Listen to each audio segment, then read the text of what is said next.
Плувен интернат град Сандански. Бихте ли се представила, госпожо директор? Това е спортен интернат по плуване. Казвам се Нина Ръждева и от 3 години съм директор на спортния интернат в Сандански, а преди това още повече от 10 години съм възпитател в интернат. От 90-та година фактически имам поглед върху работата в интернат. Колко състезатели имате в момента или колко деца тренират при вас?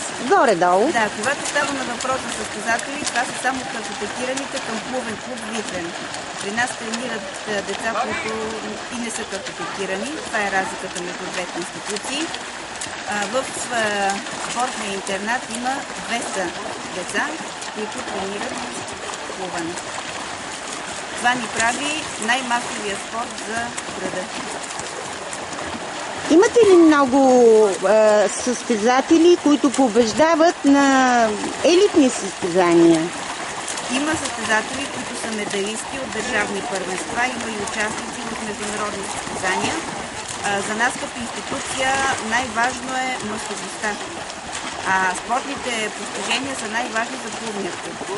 Ние работим с едни и същи деца като цяло, но при нас е изключително важно това, че много деца се занимават с най-здравословния спорт, признат в световен мащаб като най-здравословен спорт, упражняват се в нещо полезно в свободното си време, нещо, което ги възпитава в екипна работа, в организираност, в дисциплинираност, което е много важно. И въз основа вече на всички тези качества, които те изграждат, някои от тях достигат до най-високите постижения на държавни първенства, като Венцислав Айдарски, Любчо Алексиев, Кристина Мунчева, които са ни най-добрите, и още 10 други деца, които взимат медали на държавни първенства. И така, аматьори, но между тях явно има и състезатели с качества да побеждават и да бъдат победители.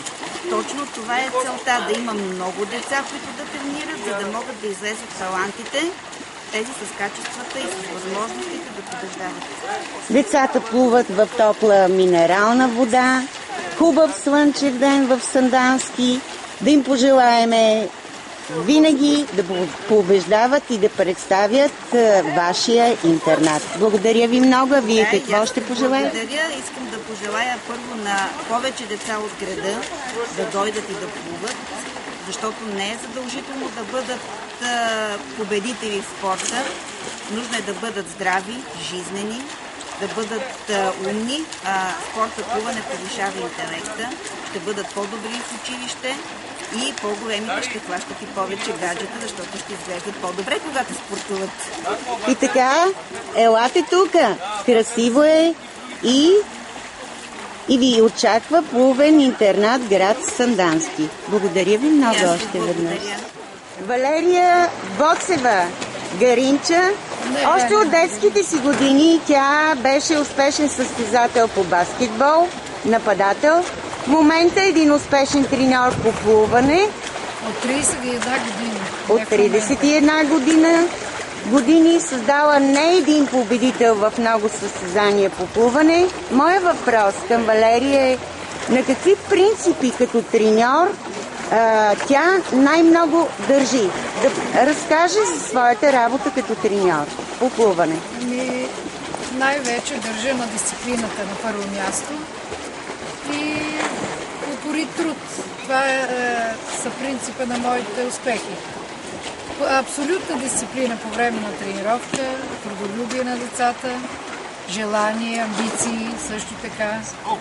И най-вече един треньор да постигне резултатите, които аз съм постигнала, трябва да с удоволствие да работи тази работа и да е амбициозен. По този начин амбицира и децата и най-вече да е голям психолог. Защото в нашата работа се изисква индивидуален подход към всеко дете.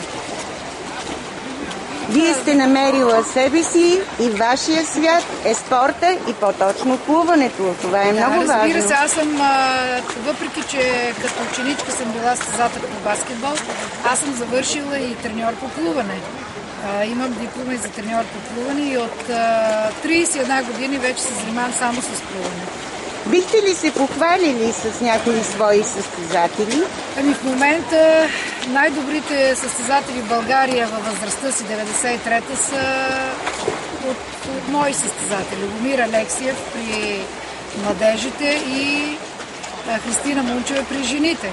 Любомир Алексиев участва 2010 в Европейско първенство и на Балкански игри, а Христина Мунчева беше единствената представителка на България в плуването на Олимпийските игри в Сингапур. Ами, благодаря ви много и да ви пожелаем успешна работа във вашия красив И аз благодаря. спорт. И аз благодаря.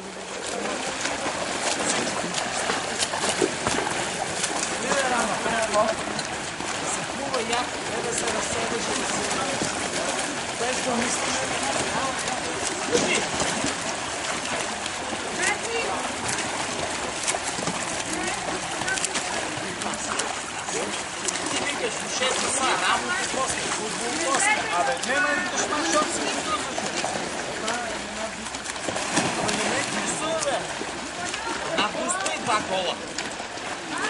Стойко, аз съм парите, да знаеш. Толкова ти донеси. Такса. Да, добре, мине.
става победител.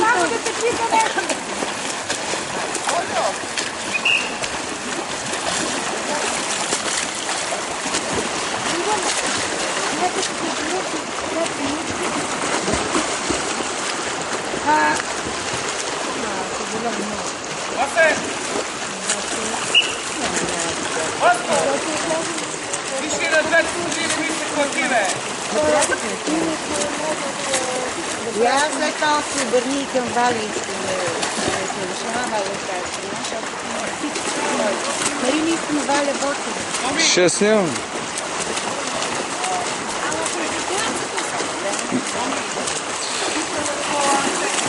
Гледа се, гледа се. Така ли се кува?